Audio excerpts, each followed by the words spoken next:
1వ అధ్యాయము 4వ వచనం చూద్దామా?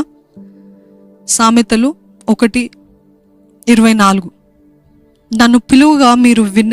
నేను పిలువగా మీరు వినకపోతిరి, నా చేయి చాపగా ఎవరును లక్ష్య పెట్టకపోయిరి. అదే రీతిగా 28వ వచనం చూద్దాం. అప్పుడు వారు నన్ను గూర్చి మొర్రపెట్టెదరు కానీ నేను ప్రత్యుత్తరం ఇయ్యకుందును, నన్ను శ్రద్ధగా వెతికెదరు కానీ వారికి నేను కనబడకుందును. ఈరోజు మనం అనేక మంది శ్రద్ధగా వెతుకుతున్నామేమో, మొరపెడుతున్నామేమో, కానీ ప్రత్యుత్తరం రావట్లేదు, జవాబు రావట్లేదు. వై అని అంటే, ఎందుకంటే నేను పిలువగా వారు వినకపోతిరి, నేను చేయి చాపగా ఎవరు లక్ష్య పెట్టరు. అదే 29వ వచనంలో, జ్ఞానము వారికి అసహ్యమాయెను, యెహోవా యందు భయభక్తులు కలిగి ఉండుట వారికి ఇష్టము లేకపోయెను. నౌ యు అండర్స్టాండ్ ఎందుకు కొన్నిసార్లు మన ప్రార్థనకి జవాబు రావట్లేదో. ఎందుకంటే ఆయన జ్ఞానం